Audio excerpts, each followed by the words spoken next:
Neeraj निर्कुला official YouTube channel के माध्यम से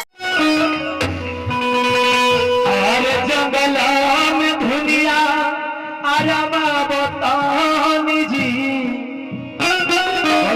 कबेरी भैया कह सकी तोहरा की सहमत में बनवासी लिखल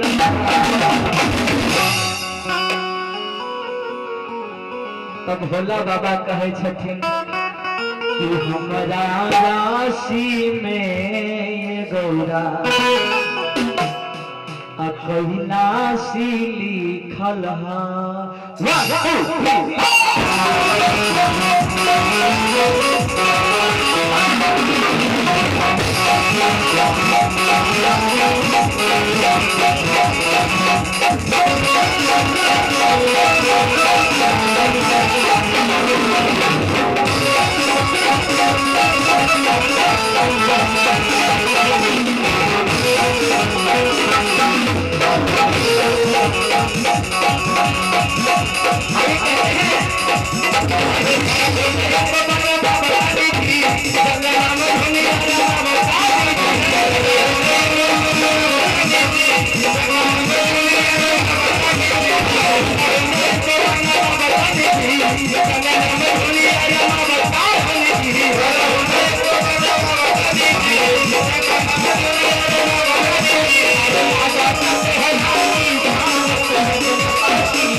इनकी धन्यवाद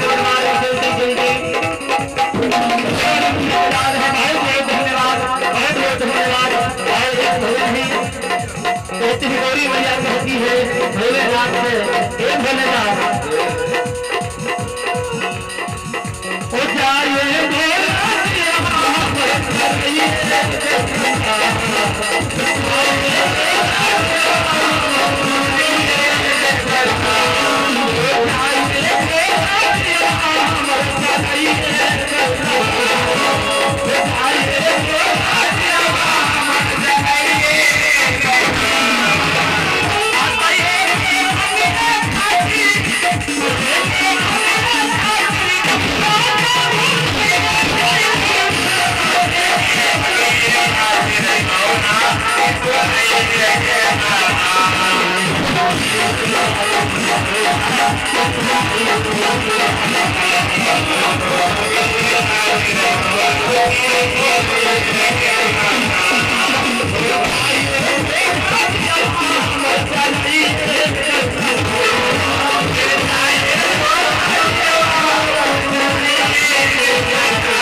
भोला भांग खोजे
आपने भाई गौतम कुमार जी आपके ओर से भोले राम का दरबार में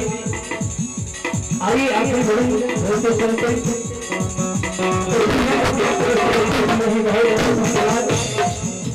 आइए एक बार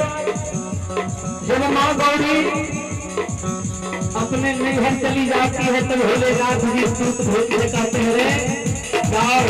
गौरी तो नैहर चली गई है तुम जाओ धाम पीस के लेके आना। और दैत भूख जो है भोलेनाथ को जाते हैं धाम पीसने के लिए। दैत भूख मन ही मन सोच रहे बाबा भोलेनाथ नित प्रतिदिन यह धाम का सेवन करते हैं और आज मैं भी सकूं तो यह धाम का स्वाद कैसा लगता है। दैत भूख जो है धाम का गोला लिए और खाना शुरू कर दिए। और दूसरा यहाँ खाते ना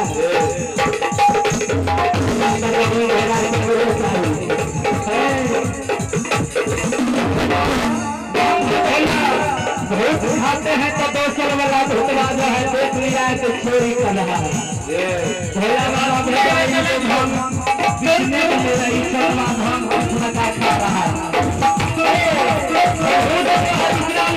कहते हैं क्या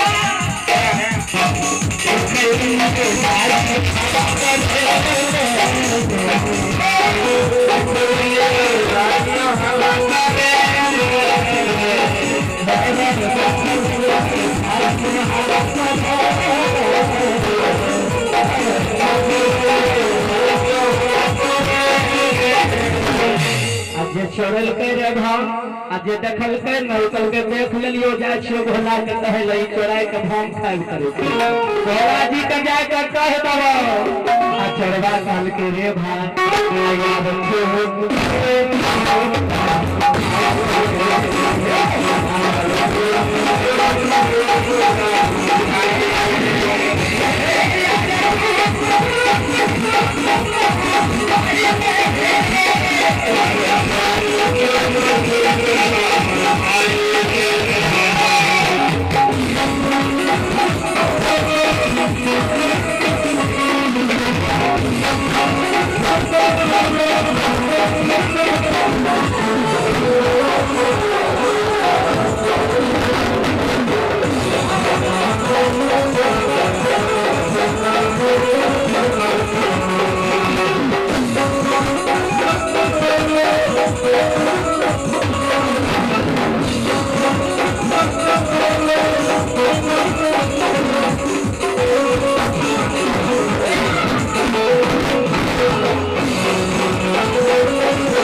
आरती कहल के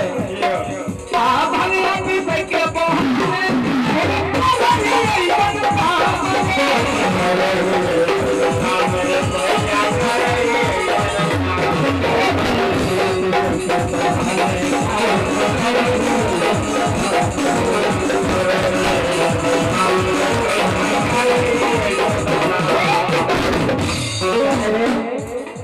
तोरा भांग पीसे न भोला बाबा भेजल को बियाह करे ले भांग पीसे के बहाना तो कोन काम करे छी खैना छोड़वा दे भुतवा के याद रे हे रहा हम तू